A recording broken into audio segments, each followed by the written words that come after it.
포피의 손을 잡아요. 포피의 귀를 기울여요. 마음을 열고 포피와 친구 되면 당신의 눈이 되어 세상을 보여드려요.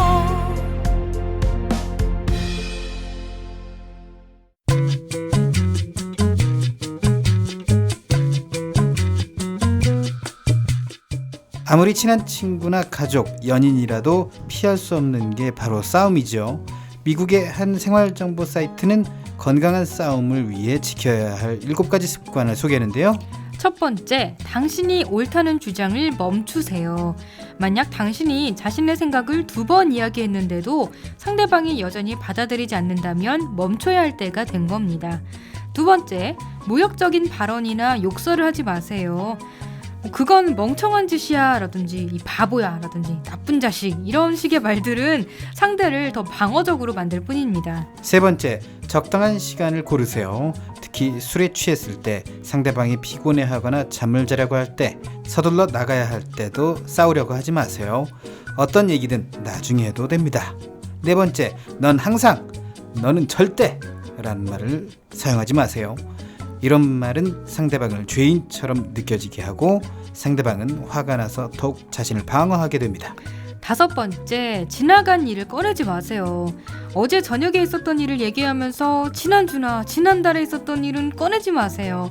싸움은 한 번에 한 가지 이유로 하면 충분합니다. 여섯 번째, 방어 자세를 풀고 상대의 말을 경청하세요. 만약 당신이 방어적인 태도를 보이면 상대방도 똑같이 할 것이고 서로 자신을 방어하기에 바빠 상대의 말을 들으려고 하지 않을 겁니다. 일곱 번째, 대화로 푸는 연습을 하세요. 차근차근 이성적으로 대화를 풀어나가면 상대방도 점차 잃어버린 평정심을 되찾게 될 겁니다. 단 한 번의 싸움으로 소중한 사람을 잃는 일이 없도록 주의하시고요. 9월 6일 화요일 내 손을 잡아요. 출발합니다.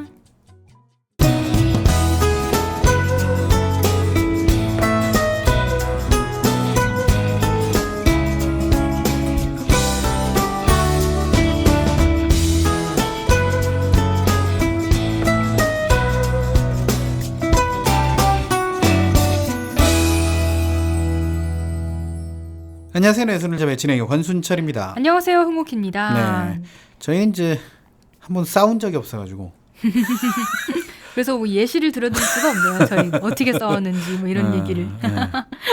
저는 싸움을 싫어합니다. 개인적으로. 평화주의자인가요? 네. 네. 누가 시비를 걸면 싸우는데 우리나라에 인도에 간디가 있다면 우리나라에는 순디가 있다. 또 MSG를 어젠 제가 쳤는데 네, 알겠습니다. 네, 이런 거죠 뭐. 네, 그러고 보면 우리가 좀 누가 싸울 때 말이죠. 자꾸 날카로운 말들로 상대의 감정을 상하게 하거나 옛날 일을 뭐 들추거나 해가지고 불필요하게 싸움을 크게 만드는 경우가 많은 것 같아요. 네. 오기 씨 그런 적이 있었나요? 아, 저는 뭐 그러니까 저도 뭐 순디에 이어서 현자예요, 현자. 네. 뭐 현자랄 것까지야. 아무튼 이렇게 싸움을 크게 한 적 없는 것 같고 네. 또 저는 이렇게 생각하거든요. 아무리 친한 사이라도 생각의 차이가 있는데 뭐 나의 주장이 이렇다고 해서 반드시 상대방이 내 주장에 따를 필요는 없지 않는가. 네. 이렇게 현자 같죠? 그렇습니다. 현자시네요. 네. 네, 아무튼 이렇게 자기 주장만 내세우는 것도 문제인 것 같아요. 그렇습니다. 뭐 그렇게 티격태격하면서도 뭐 오래 함께해야 할 사람이라면 지금부터라도 뭐 반발 물러서 가지고요. 상대방 입장에서 생각해보는 노력이 좀 필요할 것 같습니다. 네. 자, 오늘 코너 소개해야죠. 네, 여름에 이어 가을에도 우리 국민들의 맥주 사랑은 계속되고 있죠. 오늘 이야기 톡톡에서는 맥주 100% 알고 즐기기에 대해 알아봅니다. 장애인 올림픽을 앞두고 장애인 선수들이 많은 관심을 받고 있는데요. 오늘 권수철의 함께 사는 세상에서는 스포츠로 장애를 이겨낸 사람들에 대해 알려드립니다. 홍옥희의 그림 읽어주는 여자에서는 화가들이 그린 수태고지에 대해 얘기 나눠보겠고요. 이국제 정보톡톡에서는 당신이 잘못해온 샤워 습관 10가지에 대해 알려드립니다. 내 손을 잡아요에서는 여러분의 많은 참여를 기다리고 있습니다. 참여할 수 있는 방법은 다양합니다. 페이스북에서 KTV 국민방송 인터넷 라디오를 검색하면 저희 페이지가 나오는데요. 그쪽으로 메시지 주시거나 아니면 인터넷에서 포피 채널을 검색하면 블로그를 통해서도 참여가 가능합니다. 많이 참여해주세요. 청년은 꿈꿉니다. 패션 디자이너가 되고 싶다고. 요리사가 되겠다고. IT 전문가가 꼭 되고 싶다고. 우리는 이 청년들의 꿈에 날개를 달아주고 싶습니다. 청년희망재단, 대한민국 청년을 응원합니다. 청년 희망 아카데미, 청년 취업의 길잡이가 됩니다. 여러분의 기부로 청년 희망을 응원해주세요.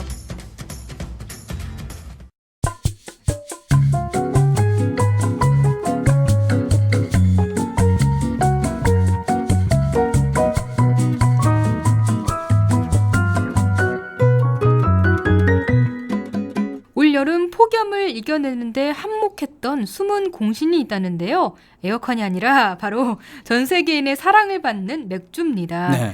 특히 요즘 국내에서 맥주 매니아들이 늘어나면서 수입 맥주의 기세가 갈수록 거세진다고 해요. 관세청 무역 통계에 따르면 올 2분기 맥주 수입량은 5만여 톤으로 지난해 같은 기간보다 23.5%나 늘어났다고 하고요. 시중에 유통되는 수입 맥주 종류만 400종이 넘는다고 하네요. 네. 그래요. 저는 요새 맥주, 수입 맥주만 골라서 먹고 있습니다만 뭐 요새는 마트나 편의점만 가도 꽤 다양한 국산과 수입 맥주들을 만날 수가 있는데 오히려 너무 종류가 많아서 어떤 걸 골라야 할지, 이게 뭐가 맛있는지 그렇죠. 이 망설이는 분들도 많을 것 같아요. 네, 그러니까 종류가 이렇게 많은데 먹는 것만 계속 먹게 되잖아요. 그렇죠. 네. 그래서 오늘은 맥주 100% 알고 즐기기 시간을 준비했는데요. 먼저 맥주 초보자들을 위해서 라거 맥주와 에일 맥주의 차이부터 알려드릴게요. 라거가 이제 상표 이름이 아닙니다. 맥주 종류예요. 네. 여러분. 네. 이 라거는 탄산이 많이 함유돼 목을 타고 넘어갈 때 느껴지는 청량감이 강한 맥주인데요. 예. 대부분의 국내 맥주는 페일 라거에 해당되고 필스너, 엠버 라거, 다크 라거 순으로 색이 짙어지고 알코올 도수도 높아집니다. 그리고 펍에서 많이 볼 수 있는 에일은 라거보다 진하고 묵직한 느낌인데요. 쓴맛이 강하고 향긋한 과일 맛이 특징입니다. 페일 에일, 인디아 페일 에일, 엠버 에일, 브라운 에일, 다크 에일, 스타우트, 포터 순으로 색과 맛이 짙어지고요. 네, 그렇군요. 뭐 이것도 꽤 복잡하군요. 그렇죠. 네, 저처럼 뭐 순한 맥주를 좋아하는 사람은 무조건 뭐 페일 라거, 뭐 페일 에일을 선택해야 되겠군요, 그죠? 네. 그리고 맥주 라벨을 읽을 줄 알면 고르기가 더 쉬운데요. 라벨에는 양조장과 맥주 이름, 맥주 종류, 용량, 알코올 도수, 제조 국가, 병입 날짜가 기재되어 있습니다. 특히 채소나 생선의 신선도를 체크하듯이 맥주도 병입 날짜를 잘 확인할 필요가 있는데요. 어허. 페일 에일처럼 향이 강조된 맥주는 최대한 빠른 시일 내에 마시는 것이 좋고요. 반면 다크에일과 같이 도수가 높거나 오랜 시간 숙성시킨 맥주는 시간이 지날수록 맛과 향이 풍부해지기 때문에 5년에서 15년 이상 이렇게 숙성시켜 마시기도 합니다. 그렇군요. 뭐 그 정도면 뭐 거의 와인이나 다를 게 없네요. 그렇죠.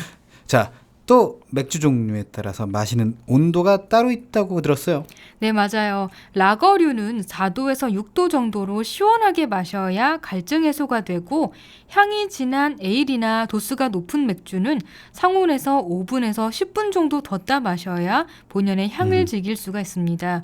또 맥주 거품도 신경 써야 하는데요. 거품은 맥주 향을 지키고 탄산이 새어나가는 것을 막는 역할을 해요.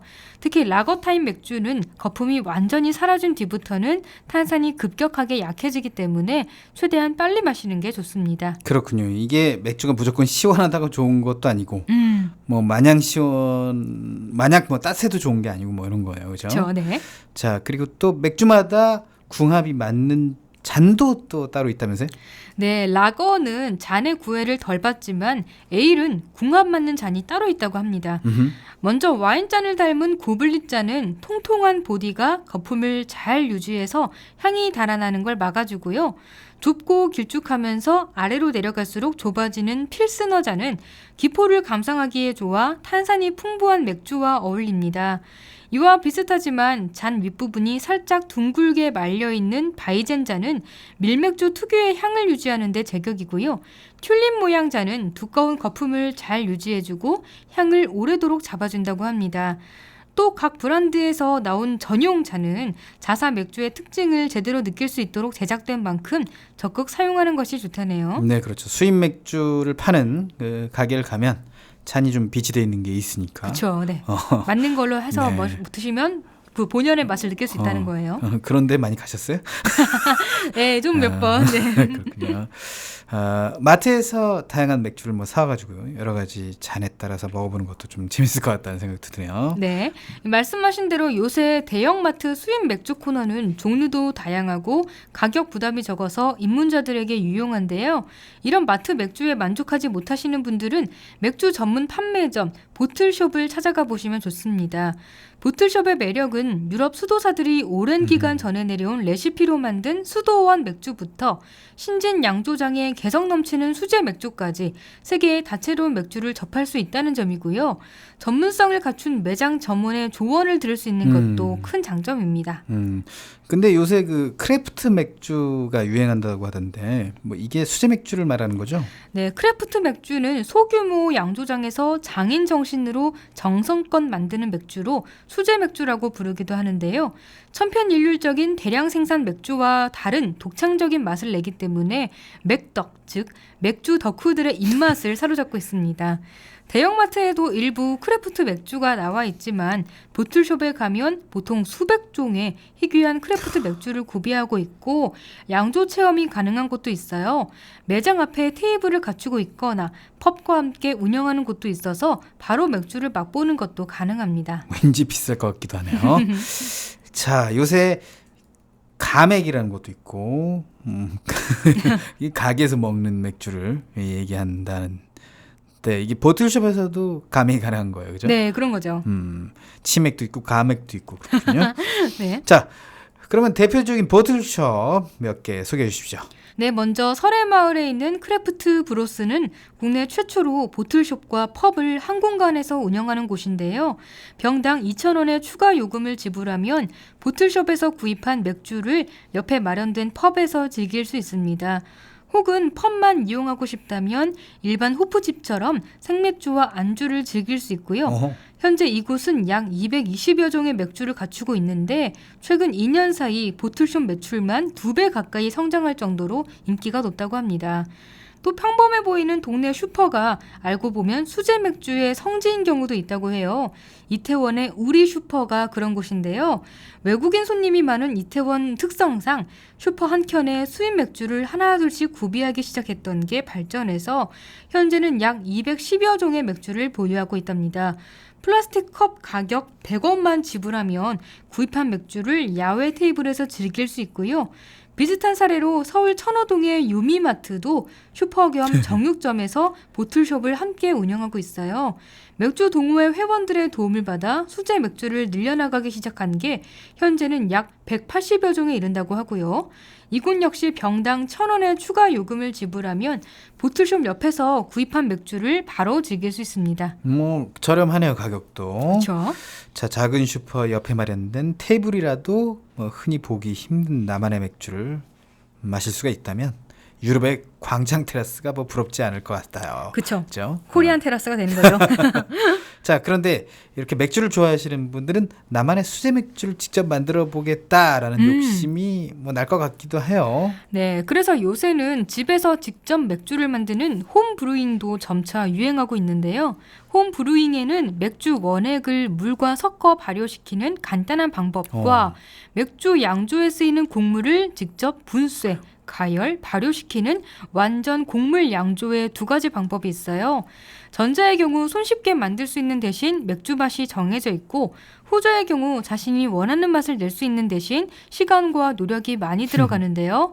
전문가들은 제대로 된 홈브루잉을 해보고 싶다면 힘들더라도 완전 곡물 양조법을 이용할 것을 추천한다고 하네요. 전 싫어요. 네. 자, 어쨌든 뭐 자신이 원하는 맛을 제대로 내려면 뭐 그럴 수밖에 없긴 하겠네요. 음. 그런데 재료와 장비 구입부터 이 맥주 양조까지 혼자 집에서 다 하려면 뭐 막막하다고 느낄 분들이 많을 것 같아요. 네, 그런 분들을 위해서 홈브루잉에 필요한 재료와 장비를 다 마련해 두고 양조 강좌까지 제공하는 곳들이 있는데요. 옥수동에 있는 양조 공간 소마, 양재동의 비어랩 협동조합, 이태원의 굿비어 공방이 대표적인 곳입니다. 물론 비용을 내야 하지만 보통 재료비와 교육비 포함 15만 원에서 20만 원 정도만 내면 20리터의 맥주가 나오기 때문에 사 먹는 것보다 이익이라고 생각한 분들이 많이 찾아오신다고 해요. 네, 20리터에 20만 원 이하 가격이면 뭐 1리터에 만 원 이하니까 뭐 500cc 한 잔에 5천 원 정도 하죠. 그렇죠. 뭐 500cc에 5,000원 하는 경우가 왕왕 있습니다. 예. 뭐 물만 2,500원씩 하기도 하는데 이 정도면 뭐 괜찮은 가격 같네요. 그죠? 네네. 더구나 자기 입맛에 딱 맞게 만든 특별한 맥주니까 정말 좀 사 먹는 것보다는 나을 수도 있겠어요. 네. 자, 이렇게 많은 사람들의 사랑을 받고 있는 맥주인 만큼 맥주 관련 축제도 많이 열리는 걸로 알고 있는데요. 옥토버 페스트도 이때쯤 하지 않나요? 맞습니다. 대표적인 맥주 축제인 독일의 옥토버 페스트는 매년 9월경에 열리는데요. 1810년 바이에른 왕국의 황태자 부부의 결혼식을 거행하면서 이를 기념해서 연회와 스포츠 행사를 개최했던 것이 열광적인 반응을 얻어서 이후 연례 행사로 발전했다고 해요. 올해도 독일 뮌헨에서 9월 17일부터 10월 3일까지 옥토버 페스트가 열리는데요. 이곳에서 나오는 맥주는 시중에 유통되는 맥주보다 알코올 함량이 약 6%가량 높다고 하니까 혹시 독일 여행 가서 옥토버 페스트 가실 분들은 주의하셔야겠습니다. 그렇습니다. 훅 갈 수가 있겠어요. 네. 자, 옥토버 페스트 저도 뭐 꼭 한번 가보고 싶은데 뭐 일에 매여 있다 보니까 갈 수가 없습니다. 아쉬운 대로 뭐 국내에 가볼 만한 맥주 축제는 없을까요? 네, 순철 씨처럼 독일 맥주에 대한 그리움 같은 거 독하지만 간직한 분들이 가보시면 좋을 만한 곳이 있어요. 경상남도 남해군에 위치한 독일 마을 다들 알고 계시죠? 아름다운 남해바다를 배경으로 예쁜 독일식 집들이 들어선 이곳에서 해마다 이맘때면 옥토버 페스트를 연상하게 하는 독일 마을 맥주 축제가 열리는데요. 신선한 독일 생맥주와 독일 소시지를 맛볼 수 있는 건 물론이고 각종 공연과 이벤트가 3일간 쉴 틈 없이 이어지고요. 독일 마을 오픈하우스 체험과 파독 전시관 견학 등 볼거리, 즐길거리가 풍성해서 많은 사랑을 받고 있다고 해요. 올해는 10월 1일부터 3일까지 열리니까요. 놓치지 말고 한번 찾아가 보시기 바랍니다. 그렇군요. 국내에서 독일 맥주와 문화를 체험할 수 있는 축제가 있었다니 어떻게든 시간을 좀 내봐야겠습니다. 같이 갈 사람이 있어야 말이지. 자, 그리고 또 수도권에서 갈 수 있는 곳은 없을까요? 네, 9월 21일부터 25일까지 건대 커먼그라운드에서 열리는 더 비어위크 서울 축제도 있어요. 국내에 수입되지 않은 해외 유명 양조장들의 크래프트 비어와 숨겨진 국내 크래프트 비어를 엄선해서 선보일 예정인데요. 지난 4월 열린 축제에서도 양질의 크래프트 비어로 호평을 받았었던 만큼 이번에도 국내 맥덕들의 기대를 모으고 있다고 합니다. 네, 알겠습니다. 자, 오늘 옥시 씨와 함께 맥주 100% 즐기는 법 알아봤는데요. 여름에도 잘 어울리고 가을에는 더 잘 어울리는 맥주와 함께 모두 풍요롭고 행복한 가을 맞이하시기 바랍니다. 내 손을 잡아요에서는 여러분의 많은 참여를 기다리고 있습니다. 알고 싶은 정보가 있다, 방송에 참여해보고 싶다, 함께 나누고 싶은 사연이 있다, 모두 좋습니다. 페이스북에서 KTV 국민방송 인터넷 라디오를 검색하면 저희 페이지가 나오는데요. 주저하지 마시고 저희에게 메시지 보내주세요.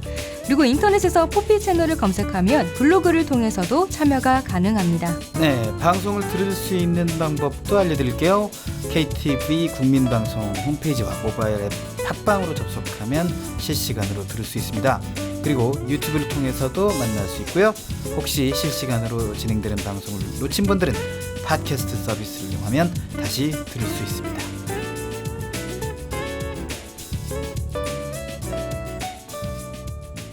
공공개혁, 공공비효율은 줄이고 국민 혜택은 늘리고 노동시장 개혁, 청년 일자리를 만들어가고 금융개혁, 경제의 맥박을 뛰게 하고 교육개혁, 배움이 즐거움이 되는 능력 중심의 사회를 만들고 공공, 노동, 금융, 교육, 4대 개혁 100년의 미래를 만드는 오늘의 혁신 미래가 있는 나라의 오늘은 달라야 합니다.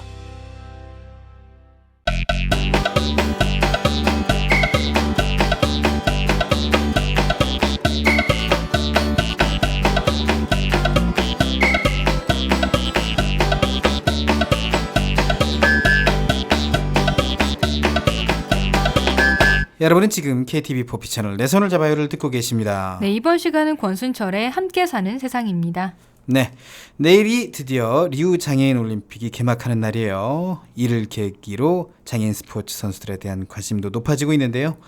오늘은 장애인 올림픽 출전 여부에 관계없이 각 분야에서 활발하게 활동하고 있는 장애인 스포츠 선수들을 만나보려고 합니다. 네, 순철 씨가 예전에 장애를 극복하고 비장애인 올림픽에서 좋은 성적을 거둔 선수들 소개해 주셨잖아요. 네. 그때도 되게 느낀 바가 있었는데 오늘은 또 어떤 멋진 선수들의 사연을 소개해 주실지 기대가 됩니다. 네, 우선 장애인 선수 최초로 철인 3종 경기 풀코스를 완주한 서정국 선수가 있어요. 서 선수는 강원도 철원에서 군복무를 하던 중 지뢰사고를 당해서 다리를 절단하고 얼굴도 상처투성이가 됐는데요. 고등학교 시절 경상북도 대표 유도 선수였을 만큼 활동적인 성격이었지만 사고 후에는 몇 년간 칩거하면서 몸무게가 20kg 이상 불어날 정도로 방황을 했다고 해요. 그러다가 보훈병원 관계자의 권유로 수영을 배우게 되면서 조금씩 성취감을 얻게 되는데요. 입문한 지 1년 만에 전국 장애인 체육대회에서 금메달을 땄고 100kg이 넘던 몸무게는 85kg까지 줄였다고 합니다. 이후 대구광역시 수영대표로 4년간 경상북도 대표로 10년간 활동하면서 금메달 5개, 은메달 8개, 동메달 5개를 따냈다고 하네요. 네, 역시 원래 운동을 하셨던 분이라 그런지 운동신경이 정말 남다르셨나 봐요. 완벽하게 선수로 부활을 하셨네요. 그렇습니다. 그리고 2013년에는 드디어 철인 3종 경기에 입문하게 됐는데요. 철인 3종 경기는 수영, 사이클, 마라톤을 휴식 없이 연이어 실시하는 경기로 극한의 인내심과 체력을 요구하는 스포츠로 알려져 있죠. 의족을 차고 있는 서 선수로서는 수영을 제외한 사이클과 마라톤은 쉽지 않은 도전이었는데요. 일주일 동안 수영과 마라톤, 사이클에 각각 시간을 배분해서 차근차근 준비를 한 끝에 2013년 철인 3종 경기 장애인부에서 4위에 입상하는 쾌거를 이뤘습니다. 이 소식이 알려지자 보훈병원과 복지재단 쪽에서 선수 의족과 사이클 등을 지원해줬고 더욱 힘을 낸 서 선수는 2014년 국내 장애인 철인 3종 경기 선수권 대회에서 우승을 차지했고요. 지난해 필리핀에서 열린 장애인 철인 3종 아시아 선수권 대회에서는 3위를 기록했습니다.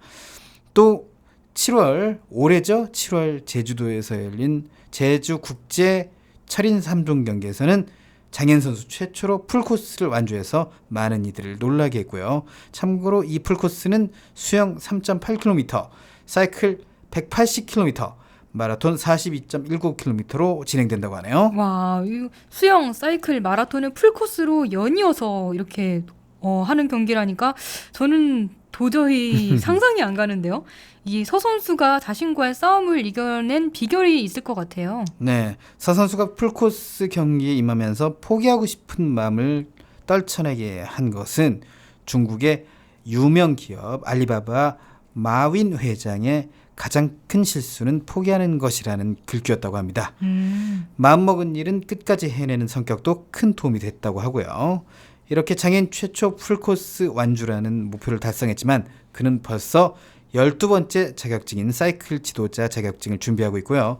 국가대표로 철인 3종 경기 세계 선수권 대회에 출전하겠다는 새로운 목표도 세웠다고 합니다. 네, 제가 이번 리우 올림픽 보면서 느낀 게 그 스포츠 선수들은 다들 목표 의식이 뚜렷하고 그 목표를 이룰 때까지는 결코 포기하지 않는다라는 좀 공통점이 있더라고요. 네. 네, 서정국 선수도 수영 선수로 이미 성공했는데 거기서 멈추지 않고 또 새로운 목표를 계속해서 세우고 그걸 이뤄나간다는 점이 좀 대단한 것 같습니다. 네, 말씀하신 것처럼 새로운 도전을 멈추지 않는 또 다른 선수가 있습니다. 한 가정의 주부이자 어머니인 한국 휠체어 배드민턴 국가대표 강정금 선수인데요. 지체장애 1급인 강정금 선수는 남편의 사업 실패로 가장 역할을 하고 아들을 키우면서도 우연히 시작한 휠체어 마라톤에 푹 빠지게 됐다고 해요. 매일 퇴근 후에 2-3시간씩 운동을 하면서 실력을 키운 끝에 서울국제 휠체어 마라톤 대회에서 2위를 할 정도로 성장했는데요.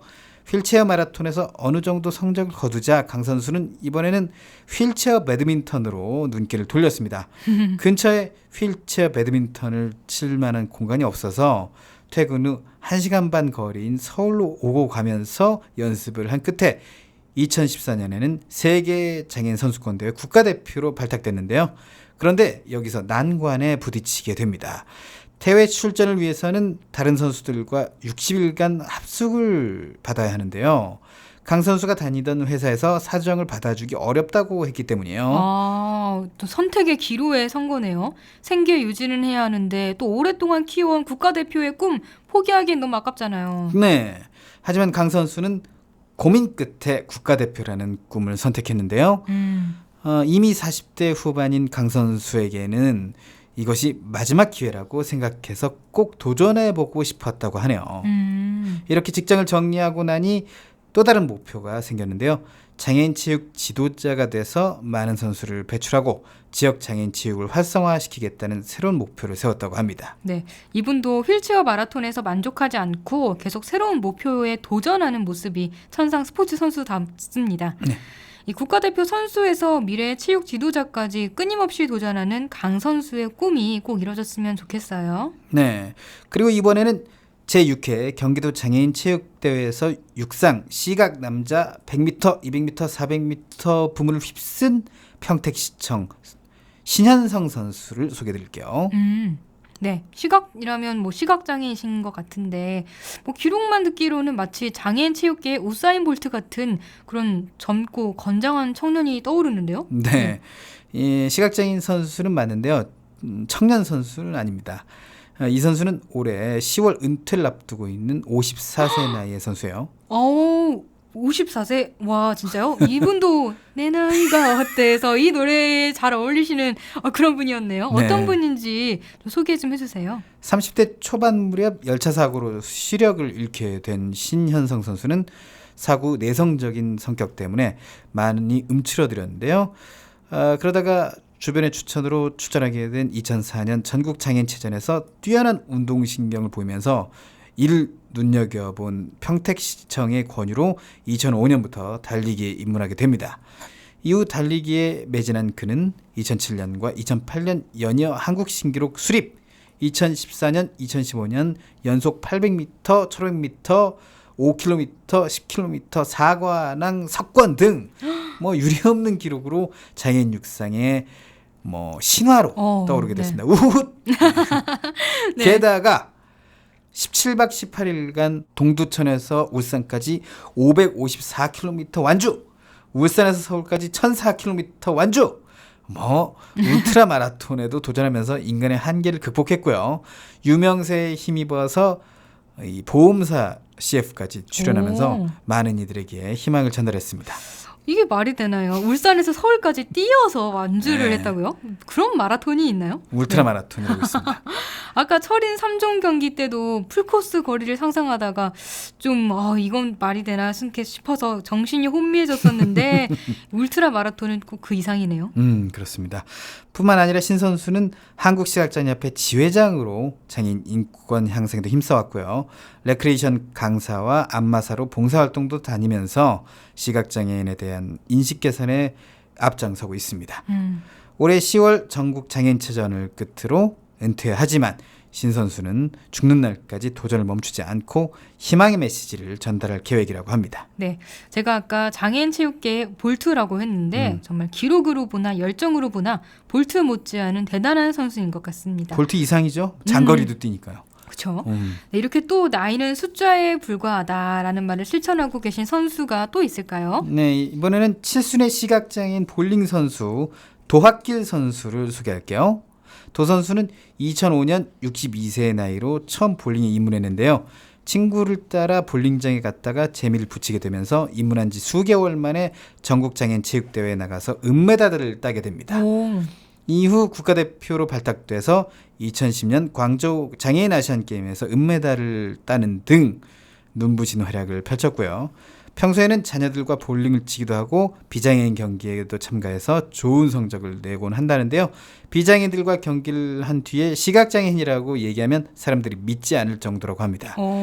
2013년에는 비장애인 볼링 경기에 참가해서 80명 중 5등을 차지하기도 했다네요. 네, 저는 볼링장 가끔 가는데 네. 보통 반도 쓰러뜨리기 힘들고 옆에 그렇군요. 빠지기가 있었거든요, 공이. 또라네. 네.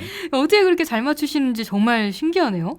그럼 현재 이미 7순을 넘기신 나이인데 국가대표 은퇴 계획은 아직 없으신 거죠? 네, 도 선수는 지금도 국가대표 선발전에서 젊은 선수들과 당당하게 경쟁하고 있고요.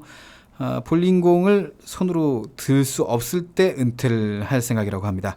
저는 이제 마이크 앞에 앉아 있을 때 기억력이 떨어지거나 알츠하이머가 걸렸을 때 은퇴를 고려하고 있습니다. 네, 알겠습니다. 국내 최고령 시각장애인 볼링 선수 도학길 선수의 아름다운 도전을 응원을 좀 해주셨으면 좋겠네요. 네, 오늘은 순철 씨와 함께 스포츠로 장애를 이겨낸 선수들을 만나봤어요. 이 선수들뿐 아니라 내일부터 열리는 리우 장애인 올림픽에 출전하는 선수들에게도 많은 응원을 부탁드립니다. 내 손을 잡아요에서는 여러분의 많은 참여를 기다리고 있습니다. 알고 싶은 정보가 있다, 방송에 참여해보고 싶다, 함께 나누고 싶은 사연이 있다, 모두 좋습니다. 페이스북에서 KTV 국민방송 인터넷 라디오를 검색하면 저희 페이지가 나오는데요. 주저하지 마시고 저희에게 메시지 보내주세요. 그리고 인터넷에서 포피 채널을 검색하면 블로그를 통해서도 참여가 가능합니다. 네, 방송을 들을 수 있는 방법도 알려드릴게요. KTV 국민방송 홈페이지와 모바일 앱 팟빵으로 접속하면 실시간으로 들을 수 있습니다. 그리고 유튜브를 통해서도 만날 수 있고요. 혹시 실시간으로 진행되는 방송을 놓친 분들은 팟캐스트 서비스를 이용하면 다시 들을 수 있습니다.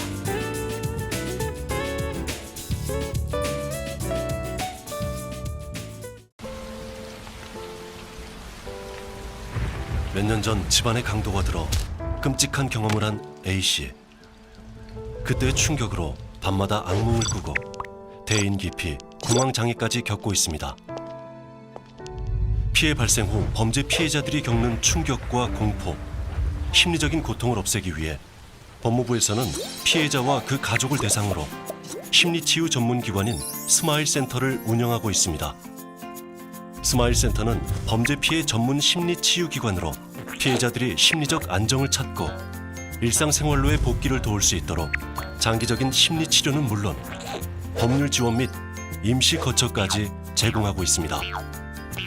스마일센터 이용 방법은 범죄 피해자 지원센터 또는 검찰청, 경찰서에 지원 의뢰하거나 피해자 본인의 직접 신청도 가능합니다. 2010년 서울을 시작으로 부산, 인천 등 총 6개 지역에 설치된 스마일센터는 2019년까지 전국 18개 주요 지역으로 확대 설치할 예정입니다. 범죄 피해자가 겪는 아픔은 우리 사회가 함께 돕고 치유해 나가야 할 상처입니다.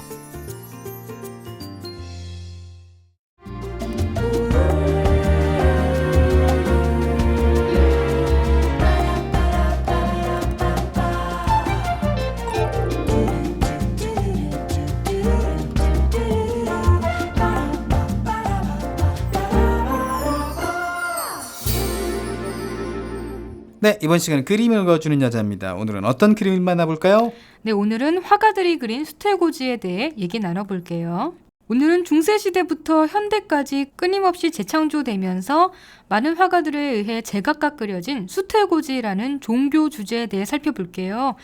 수태고지는 서양 미술의 전통적인 주제 중 하나로 많은 화가들이 자신만의 해석과 개성을 담아 이 주제를 표현했습니다. 네, 수태고지 작품은 뭐 예전에 한번 다룬 적이 있었어요. 워낙 저희는 그림을 많이 했으니까. 네, 다 웬만한 건 다 해봤죠. 홍키 씨가 이제 미술 전문가가 될 것 같은 느낌이 들 정도로.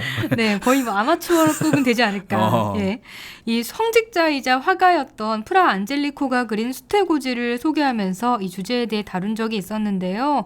오늘은 더 많은 화가들의 그림을 준비해봤습니다. 네, 중세 시대부터 현대까지 이 주제가 다뤄졌다는 뭐 많은 화가들에게 매력적인 소재였다는 건데 뭐 왜 그런 겁니까 이거? 예, 수태고지는 대천사 가브리엘이 처녀 마리아에게 찾아와 예수 그리스도를 잉태했다라는 것을 알리는 그런 장면이에요. 예수의 탄생 일화이자 신의 아들인 예수가 인간으로서 삶을 얻게 되는 첫 순간이고 신을 탄생하게 한 여자 마리아의 이야기이기 때문에 종교 주제로서 중요한 의미를 가지고 있었습니다. 네, 그래서 이 그리스도교가 정착한 5세기 이래로 서양 미술의 중요한 주제로 다뤄져 왔어요. 기독교는 서양 문화의 뭐 뿌리나 마찬가지 아니겠어요, 그죠? 네, 그렇죠. 서양 미술도 종교화에서부터 발전을 했어요. 수태고지에 대해 더 자세히 이야기해 볼까요? 네, 수태고지는 영어로 annunciation이라고 하는데요. 알리다라는 뜻의 라틴어 동사 아눈티아레에서 유래한 고유 명사입니다. 천사 가브리엘이 마리아에게 찾아와 그리스도의 회임을 알렸던 것이기 때문에 알리다라는 동사에서 유래된 거죠. 이 이야기는 신약 성서인 누가복음 1장 26절에서 28절에 기록되어 있습니다. 화가들은 이 기록뿐 아니라 외경인 야고보의 원복음서에 담긴 수태고지 내용도 참고해서 그림을 그렸는데요. 이 원복음서에서 수태고지는 두 차례 이루어지고 있습니다. 처음에는 우물가에 천사가 모습을 나타내지는 않고 이 말씀만으로 마리아에게 수태고지를 알리고 다음에는 집에 돌아와 실을 잡는 마리아에게 사람 모습을 한 가브리엘이 나타나 그 말씀이 마리아의 태내에 들어가는 것으로 되어 있습니다. 그렇군요. 천사의 말이 마리아의 태내에 들어가 생명이 됐다는 건데 뭐 예수가 신성과 인성을 동시에 지녔다는 상징이 됐겠어요. 네, 이 수태고지를 더 잘 이해하기 위해서 성경에 담긴 이야기를 대사를 곁들여서 이렇게 좀 이야기식으로 풀어서 말해드릴게요. 이 대부분 미술 작품은 누가복음의 이 구절을 참고해서 그린 그림입니다. 연기 들어가나요? 아니요, 그 여기까지 아니고. 예. 네.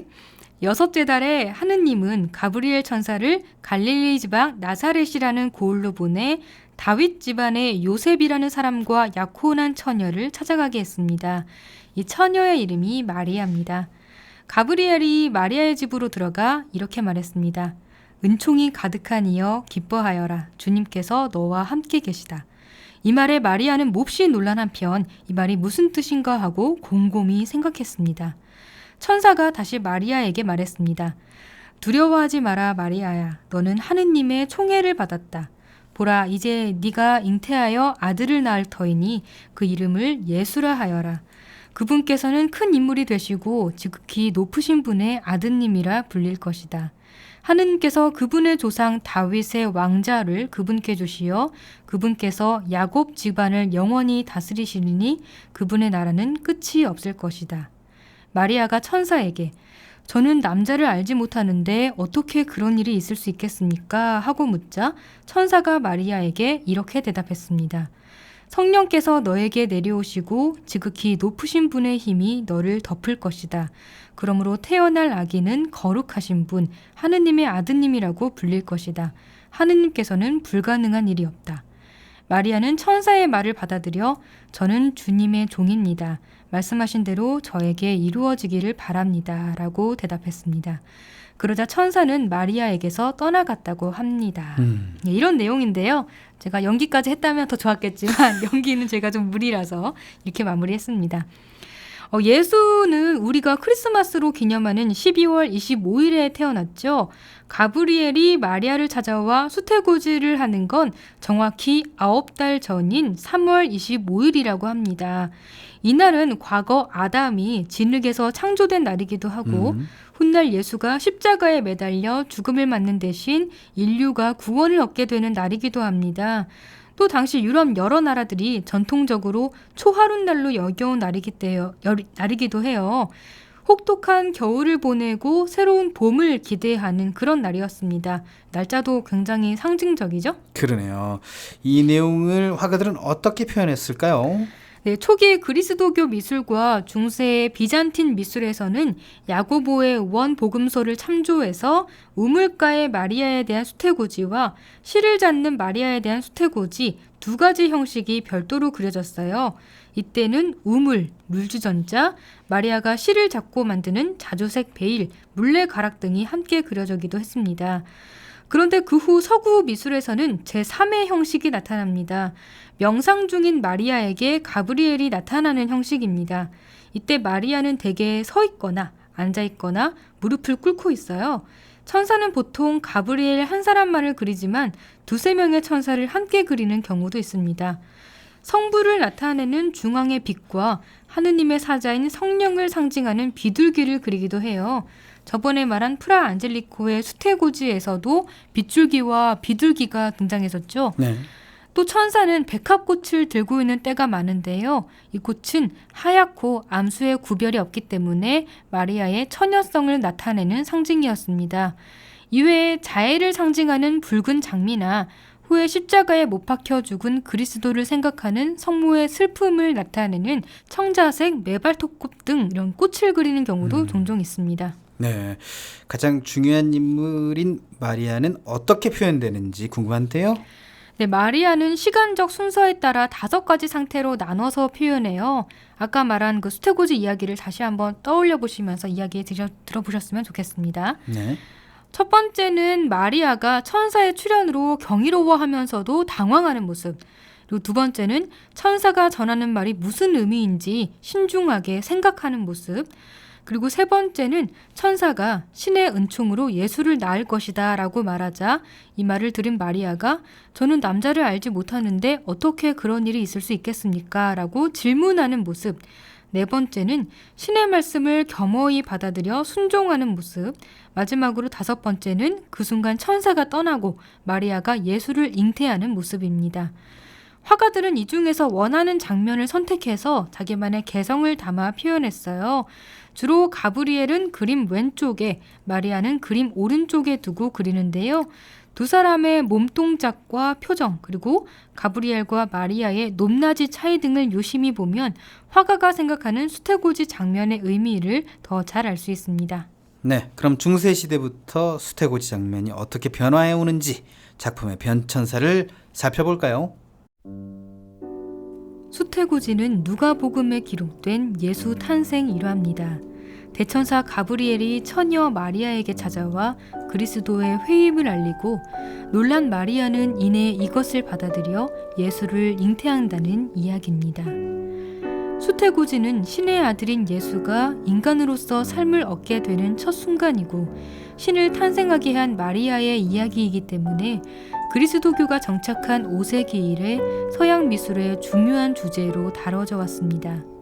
수많은 화가들이 전통적 주제인 수태고지를 그렸지만 천사의 이야기를 받아들이는 마리아의 표정과 천사와 마리아의 몸동작 등은 화가에 따라 다르게 표현되어 왔습니다. 마르티니의 수태고지 작품은 교회의 권위가 하늘을 찌르던 중세시대의 고딕 양식의 그림이기 때문에 황금빛으로 화려하고 엄숙하게 그려졌습니다. 그림 왼쪽에 천사 가브리엘이 무릎을 꿇고 앉아있고 오른쪽에는 높은 의자에 앉은 마리아가 있습니다. 마리아가 가브리엘보다 더 우위에 있는 느낌입니다. 이때 마리아의 얼굴 뒤에는 호광이 비치고 가브리엘은 평화를 상징하는 올리브 나무를 들고 있습니다. 마르티니는 가브리엘이 전하는 말이 마리아에게 닿고 있다는 것을 글씨를 직접 새겨 표현했습니다. 이 글씨는 은총을 가득 받은 이여라는 뜻입니다. 하지만 마리아는 어쩐지 경계하는 표정으로 자신의 옷을 끌어올려 얼굴을 감추려 하고 있습니다. 가브리엘의 등장에 의아해하고 당황하는 마리아의 모습입니다. 르네상스 시기의 그림을 종합해본 결과 87%가 종교화였고 그중 50%가 마리아에 대한 그림이었다고 합니다. 초기 르네상스 시대 화가 보티첼리가 그린 수태고지는 S자 곡선의 역동적인 동작을 취하는 마리아가 눈에 들어옵니다. 천사의 말에 놀라 거부하려는 듯한 몸짓이지만 표정만은 온화하게 그려졌습니다. 마리아는 이내 겸허히 말씀을 받아들일 것입니다. 이때 천사는 흰 백합을 들고 있습니다. 백합은 하얗고 암수의 구별이 없기 때문에 마리아의 처녀성을 나타내는 상징으로 수태고지 작품에 자주 등장합니다. 또 천사의 손동작을 주목할 필요가 있습니다. 천사의 손은 절묘하게 창문의 틀과 맞닿아 있는데 마치 창문 틀을 경계선으로 두 사람이 있는 공간이 구분되며 천사가 신성한 마리아에게 닿을 수 없는 것처럼 표현하고 있습니다. 창문 밖의 풍경은 실제 풍경이 아니라 마치 그림 액자처럼 보입니다. 이는 풍경에 원근법이 적용되지 않았기 때문입니다. 물체는 멀리 있을수록 뽀얗고 흐리게 보이지만 보티첼리는 모든 풍경을 같은 명도로 표현했습니다. 아직 원근법이 완전히 자리 잡지 않았다는 것을 알 수 있습니다. 화가이자 도미니코회 수도사였던 프라 안젤리코는 모두 15점의 수태고지를 그렸습니다. 이 작품에서 가브리엘은 무릎을 살짝 굽히며 마리아에 대한 존경을 보인 채 손짓으로 자신의 말을 주의 깊게 들어달라는 행동을 하고 있습니다. 안젤리코는 천사가 전하는 말을 글자로 그렸는데 세 줄의 글자 중 첫 줄과 마지막 줄은 천사가 하는 말, 중간 줄은 마리아의 대답입니다.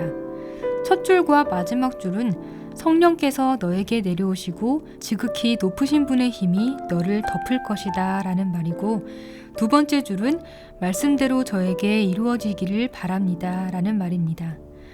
마리아는 읽고 있던 성경을 무릎 위에 올려놓고 두 손을 가슴에 모은 채 허리를 약간 굽혀 천사의 말을 받아들이겠다는 순종적인 자세를 하고 있습니다.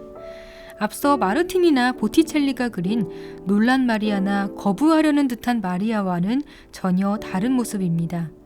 또 두 화가가 그린 수태고지와는 달리 안젤리코는 천사와 마리아를 거의 같은 높이로 그려 두 사람의 관계를 동등하게 만들었습니다. 그림 왼쪽 위에는 추방당하고 있는 아담과 이브가 있는데 이는 구약에서 신약으로의 전환, 그리고 인간의 원죄를 나타냅니다. 인간의 죄는 마리아가 잉태한 예수에 의해 구원될 것입니다. 마리아의 5가지 모습 중에서 마리티니와 보티첼리는 놀라 당황한 모습, 안젤리코는 순응하는 모습을 그렸군요. 네, 또 천사가 더 우위에 있느냐, 마리아가 더 우위에 있느냐, 혹은 두 사람이 같은 높이에 있느냐에 따라 다른 의미를 전한다는 것도 알아두시면 좋겠습니다. 네, 그렇습니다. 오늘은 화가들이 그린 전통적인 종교 주제 수태고지 작품을 여러 개 살펴봤어요. 청취자 여러분도 듣고 싶은 작품이 있으시다면 페이스북 KTV 국민방송 인터넷 라디오 페이지나 저희 블로그에 남겨주시면 되니까요. 언제든지 그림 읽어주는 여자의 문을 두드려 주시기 바랍니다.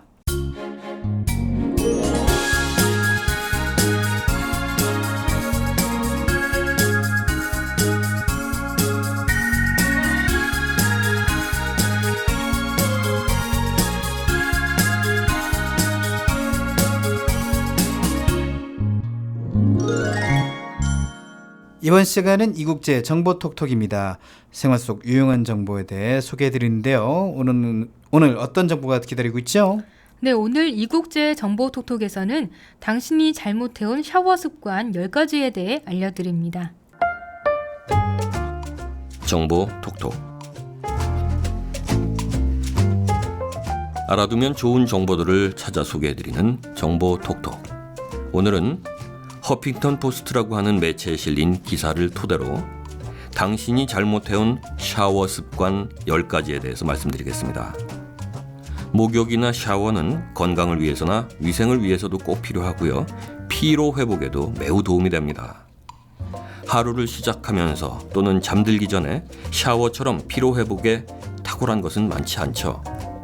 그런데 샤워하는 습관이 잘못된 경우가 참 많습니다. 나이가 들면서 피부가 건조해지는 이유는 지방 분비샘 활동이 저하되기 때문인데요. 씻는 습관과 머리 감는 습관이 잘못되면 피부에 좋지 못한 영향을 끼치게 됩니다. 내가 샤워를 제대로 하는 것인지 궁금하시면 잘 들어보시기 바랍니다. 나쁜 습관 하나, 발 닦는 것을 잊는다. 곰팡이나 균을 방지하려면 발바닥까지 박박 닦는 것이 좋습니다. 발 건강 예방 재단은 발을 매일 깨끗이 씻고 완전히 말려야 한다면서 연한 비누로 발가락을 씻은 후에 사이사이를 말끔하게 말리라고 권장합니다. 나쁜 습관 둘, 매일 머리를 감는다. 자주 머리를 감는 게 해롭다는 사실은 이미 알고 있을 겁니다. 그런데 너무 자주라는 게 정확히 얼마만큼씩일까요? 길고 얇은 머리를 가진 사람은 자주 머리 감는 것을 피해야 합니다. 일주일에 2번 이하 정도면 자연유 유지가 도모돼서 수분이 적절해진다는군요. 머리숱이 많거나 곱슬머리인 사람은 일주일에 1번으로도 충분하다고 합니다. 나쁜 습관 셋, 샤워를 너무 오래 한다. 손이 얼마나 쭈글쭈글해질 수 있나 시험하는 것도 흥미로울 수 있겠지만 긴 샤워는 사실 피부 수분을 훔치는 강도나 마찬가지입니다. 피부가 건조해지면서 가려움증이 생길 수도 있거든요. 샤워는 10분 이내로 하는 것이 좋습니다. 나쁜 습관 넷, 머리 윗부분에도 컨디셔너를 바른다. 헤어 컨디셔너를 머리 전체에 바르는 경향이 있는데요. 그런 사용법은 장점보다 단점이 더 많을 수 있다는군요. 가장 나쁜 습관은 컨디셔너를 머리카락이 아닌 머리뿌리, 즉 모근에 바르는 거랍니다. 필요 이상의 기름기가 생길 수 있다는군요. 나쁜 습관 다섯, 찬물 끼얹는 것을 건너뛴다. 뜨거운 샤워를 마친 후에 곧바로 수건으로 말리시나요? 샤워를 마치기 직전에 몸에 찬물을 약 30초 동안 뿌리는 것이 좋다고 하네요. 찬물 샤워는 스트레스 방지, 면역 체계 유지, 지방 연소 활성화, 그리고 우울증 완화 효과까지 있다고 합니다. 나쁜 습관 6, 수건으로 너무 세게 닦는다. 목욕 타올로 때를 미는 게 피부에 안 좋다는 말은 많이 들으셨죠? 같은 이치로 샤워를 마친 후에 물기를 닦아낸다고 수건으로 몸을 세게 닦는 것도 좋지 않습니다. 수건으로 세게 닦는 것은 예민한 피부를 더 예민하게 하는 겁니다. 그러니 샤워를 마치고 나면 물기를 완전히 닦아내려고 애쓰지 말고 수건을 몸에 살짝 대면서 물기를 적당히 닦으면 됩니다. 물기가 남아있으면서 자연히 마르는 것이 몸의 보습을 위해서도 좋으니까요. 나쁜 습관 7, 보습 과정을 지연한다. 샤워를 마치고 나면 편히 누워서 TV나 보면서 쉬고 싶죠. 그러나 보습을 곧장 안 하는 것은 피부의 웰빙을 외면하는 것과 마찬가지입니다. 몸이 촉촉한 상태에서 피부를 보습하는 것이 가장 이상적이라는군요. 앞에 말한 대로 수건을 살짝 찍듯이 몸을 닦은 후에 물기가 남은 상태에서 보습 크림을 바르는 게 좋습니다. 나쁜 습관 8, 운동 후에 샤워를 안 한다. 운동 후에 샤워는 땀 냄새 제거가 주된 목적이라고 착각하기 쉽지만 그게 다가 아닙니다. 땀 냄새가 문제가 아니라 땀이 피부에 남으면서 균이 발생할 가능성이 있기 때문이죠. 땀이 몸에 남아있으면 두드러기나 발진이 생기기 쉽습니다. 나쁜 습관 9, 수건으로 긴 머리를 둘둘 만다. 머리를 돌돌 말아서 꽉 조이면 머리에 스트레스가 되면서 해가 됩니다. 머리에 물기를 닦을 때도 세게 비비고 닦지 말고 부드럽게 닦아야 합니다. 머리칼이 엉키거나 상하는 걸 막아야 하니까요. 나쁜 습관 10, 샤워볼, 스폰지를 샤워장에 둔다. 샤워 후에 샤워볼이나 목욕타올을 목욕탕에 걸어두고 나오는 것은 아주 흔한 일인데요. 하지만 그런 습관 때문에 별의별 병균이 다 생길 수 있습니다. 샤워볼이나 목욕타올을 사용하고 나면 나름 헹군다고 해도 몸에서 떨어져 나온 죽은 세포가 그 망에 남습니다. 균이 자랄 수 있는 환경을 만들어준 거죠. 따라서 샤워가 끝나면 샤워볼이나 목욕타올을 깨끗이 씻은 후에 말려줘야 합니다. 샤워장 안은 축축하므로 될 수 있으면 건조한 곳에 걸어 말리는 게 좋겠죠. 네, 정보톡톡 오늘은 그동안 우리가 잘못해온 샤워 습관 10가지에 대해서 살펴봤습니다.